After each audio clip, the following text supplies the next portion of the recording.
Est-ce que vous pensez que l'absence d'un père a des impacts sur les futures relations de l'enfant?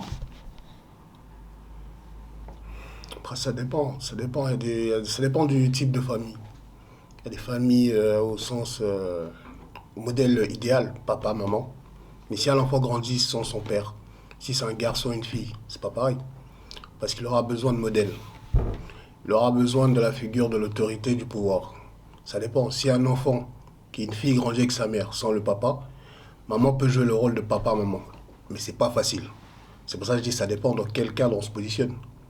Par exemple, toi, est-ce que tu as grandi avec tes deux parents, Soli? Moi, non, je n'ai pas grandi avec mes deux parents et je pense que ça a eu beaucoup d'impact sur mes relations personnelles, sur mes relations amoureuses. Donc c'est le côté modèle alors. Il te manquait Oui, le modèle masculin. oui, bien sûr. J'ai grandi avec ma mère Ok. et j'avais pas de figure paternelle. Avant, j'y croyais pas, mais en regardant, en prenant du recul sur mes différentes relations, ou ma relation en général avec les hommes, bah, j'ai su que l'absence de mon père y a joué pour beaucoup. Après, dans ton entourage, il n'y avait pas de figure masculine, des oncles, je sais pas, de grands frères, de grands cousins, il n'y en a pas eu. S'il y en avait, mais c'est pas pareil. Ouais, mais on essaye toujours de calquer quand il y a l'absence. Oui, mais un père, c'est ton père, il est là, il est à la maison. Enfin, je parle de papa présent. Ok. Il est là, il est à la maison, il te corrige quand tu fais pas bien les choses, il t'éduque, etc. Tu sais ton modèle, donc tu vois comment il se comporte avec ta mère. Et c'est pas la même chose qu'un oncle que tu vois une fois par semaine ou quelqu'un qui n'a rien à voir avec ton éducation. Après, ça dépend. Mais après, je pense pas que ça soit rédhibitoire. Parce qu'il y a des gens qui ont grandi sans leur père, mais qui deviennent des personnes responsables et qui arrivent à assumer beaucoup de choses. Donc ça dépend de comment l'enfant grandit, comment il se développe psychiquement en fait. Je sais Après, pas. dans ton cas, là, tu parles d'un père qui était absent physiquement, c'est ça?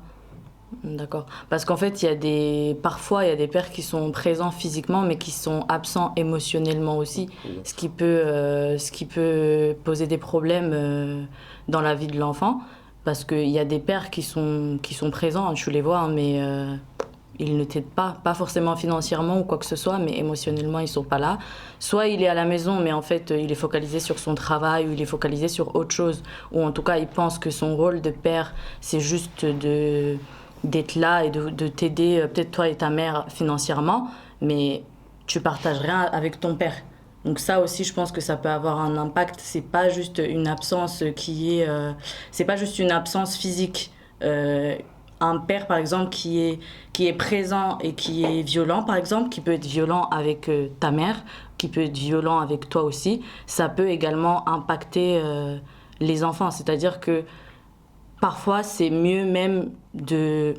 Je n'irai pas jusqu'à dire que c'est mieux de pas du tout avoir de père, mais en tout cas, parfois, il y a des pères qui sont tellement toxiques que c'est mieux de pas en avoir. Plutôt que d'avoir un père qui va complètement gâcher ta vie suite à un comportement qu'il a pu avoir envers ta mère ou envers toi-même, tu vois.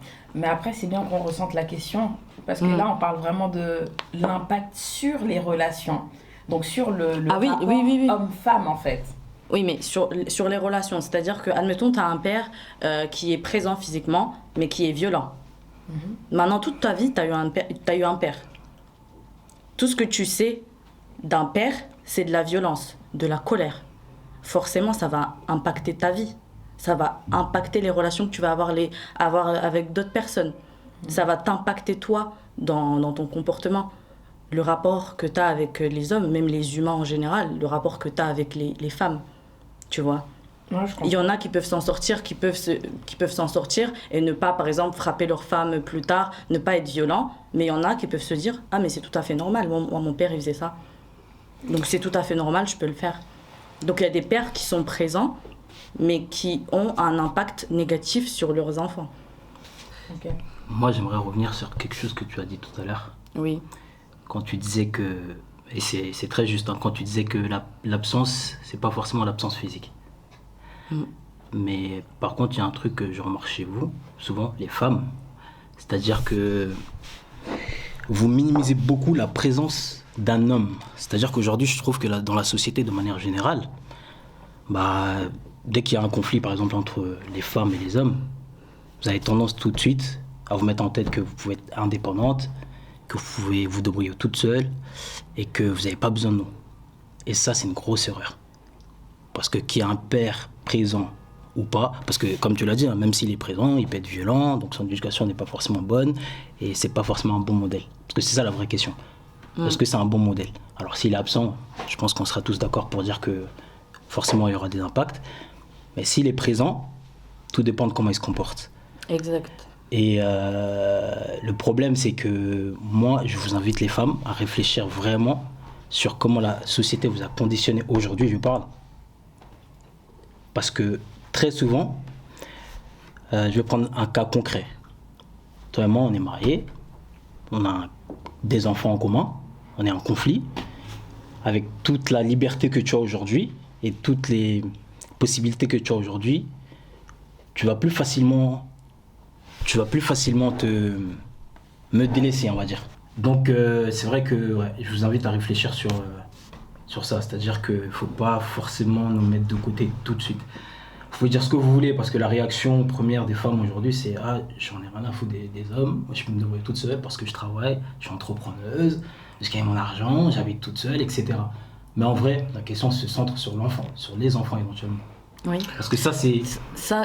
En fait, tu parles d'aujourd'hui. Moi, j'ai grandi dans une communauté où les femmes ne pouvaient pas, en fait, se séparer de leur mari. C'est-à-dire que même si ça n'allait pas, elles ne se séparaient pas. Peut-être que là, tu parles d'aujourd'hui et d'une autre communauté aussi qui a évolué dans les pensées. Mais en tout cas, moi, j'ai grandi dans une communauté où les femmes s'accrochent. Dans tous les cas, elles s'accrochent. C'est-à-dire que même si le mariage ne fonctionne pas, elle va s'accrocher, surtout pour ses enfants. Moi, c'est dans ce type de communauté-là que j'ai grandi. Et parfois, c'était à tort. Elle s'accrochait pour les enfants et au final, cette relation toxique impactait les enfants. Cela dit, aujourd'hui, c'est vrai qu'il y a beaucoup de divorces, il y a beaucoup de femmes qui se disent que oui, là, je suis indépendante, je peux m'en sortir. Maintenant, les mentalités ont évolué. Mais en tout cas, ce n'est pas forcément... Tout dépend de la communauté, en tout cas. Ce n'est pas forcément dans toutes les communautés que la femme va directement se dire « Ah, moi, c'est bon, je vais partir, je peux assumer mes enfants toute seule. » Après, ça dépend. Après, je vais revenir sur ce qu'a dit Kalou, Soli et Solange. Après, il y a plusieurs modèles. Il y a des familles où il y a le père absent, décédé, le père absent, divorcé de la dame, et le père qui est là sans être là émotionnellement. Mais dans chaque famille, il y aura toujours des exceptions. Par exemple, Soli dit que oui, comme le père n'était pas là, peut-être dans les relations futures, il y a eu un impact. Moi, je dis qu'aujourd'hui, il y a des femmes qui ont joué les deux rôles, même si ce n'était pas efficace. Mais elles arrivent à combiner papa-maman. Essayer de créer des modèles pour les enfants pour qu'ils aient cette figure paternelle.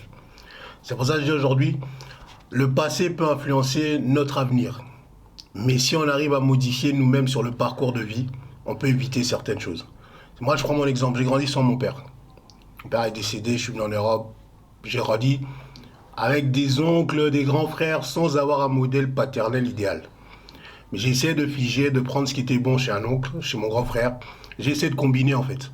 C'est pour ça que je dis aujourd'hui, on ne peut pas s'abandonner et dire que oui, il n'était pas là, donc j'ai peut-être reproduit des mauvaises choses dans des relations humaines. Mais je sais que par moment, il y a des choses que je peux faire, je me dis... Peut-être que si j'avais vraiment passé plus de temps avec mon père, j'aurais peut-être pas fait ça. C'est pour ça qu'aujourd'hui, on doit apprendre à se corriger nous-mêmes. En fait, on doit utiliser notre créativité pour se dire, bah là, il n'y avait pas papa.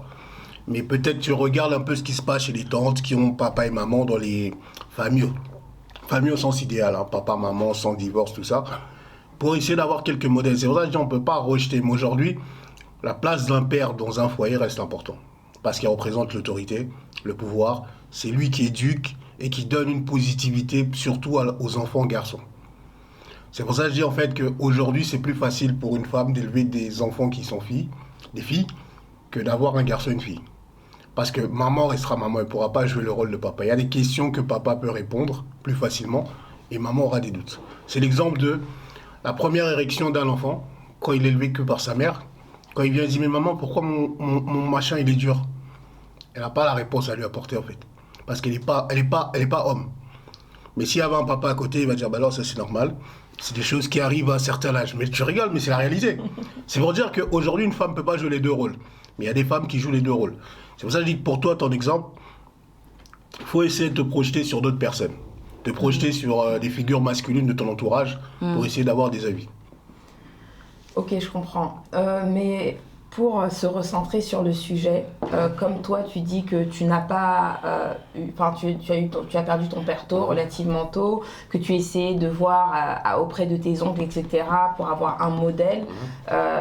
Comment est-ce que tu as pu savoir, parce que j'ai vu que tu t'étais fiancé ou marié il n'y a pas très longtemps, comment est-ce que tu peux savoir ce qu'il faut faire, ce qu'il ne faut pas faire? Là, est-ce que tu te comportes bien? Est-ce que tu te comportes mal? Tu vois ce que je veux dire?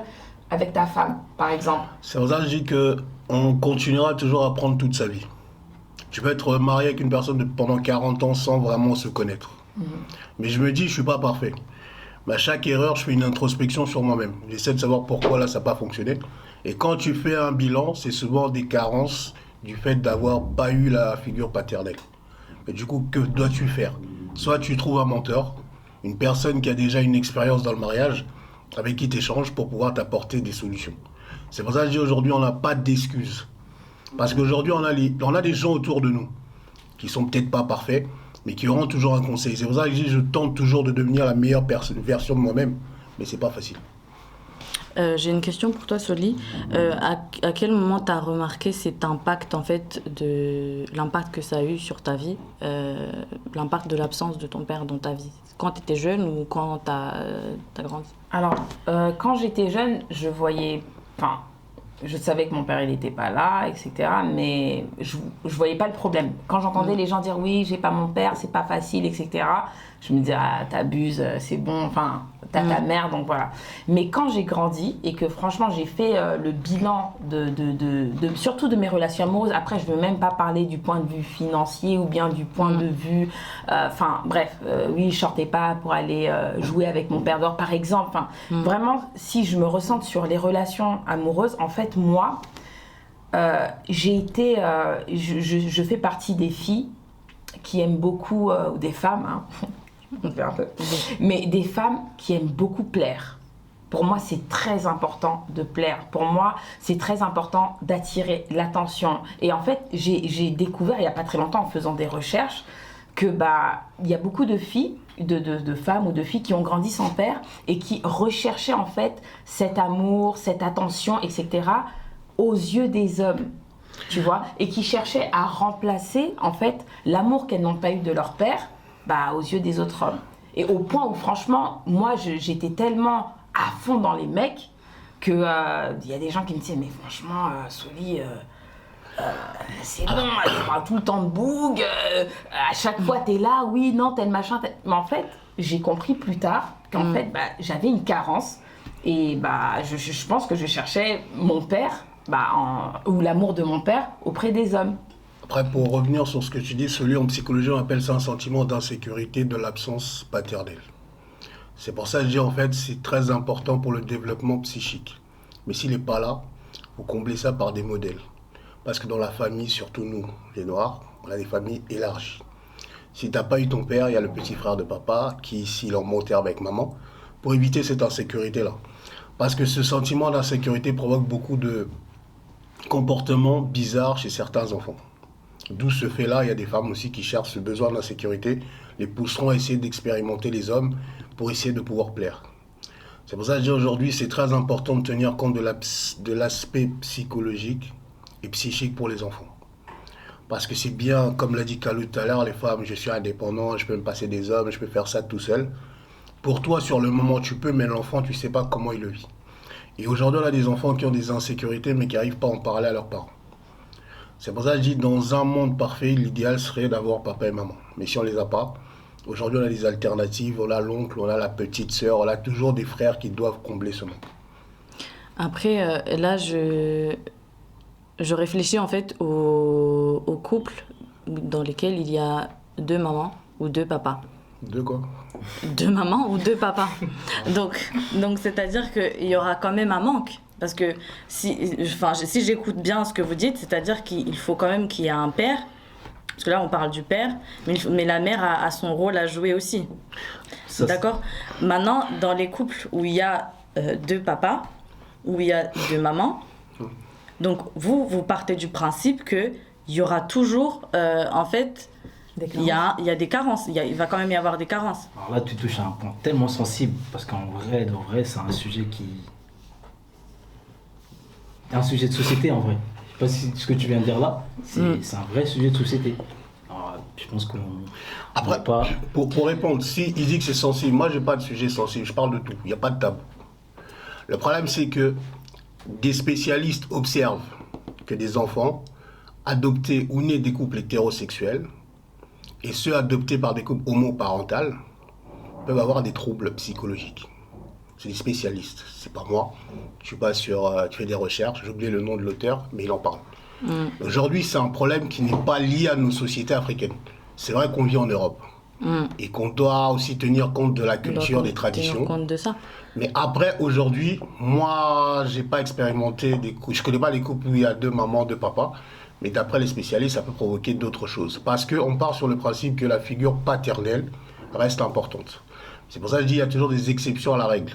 Après, sur ces couples-là, idéalement, on aurait pu avoir, si on avait des personnes qui sont dans cette situation-là, pour nous en parler. Moi, je pourrais pas me prononcer en tout cas. Ça veut dire que moi, psychologiquement, je me dis, mais en fait, même mon père, il veut pas de moi. Même mon père, il m'accepte pas. Même pour mon père, mon propre père, je suis rien du tout. Est-ce que tu comprends ce que je veux dire?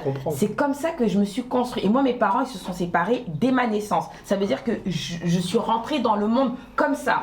Le père qui est absent, qui est présent physiquement, moi, ça joue sur moi. Clairement. C'est-à-dire que mon rapport aux femmes, je jouais beaucoup avec des femmes. C'est-à-dire que j'ai changé, tu vois. Aujourd'hui, mon état d'esprit, c'est plus du tout comme avant. Pourquoi? Parce que j'ai pris de l'âge. Donc, je pense un petit peu comme toi. C'est-à-dire que ce que tu dis, je le comprends totalement. Il faut se concentrer sur soi-même, c'est de construire, se reconstruire. Ça prend du temps. Et ça dépend des personnes, évidemment, etc. et du trait de caractère de chacun.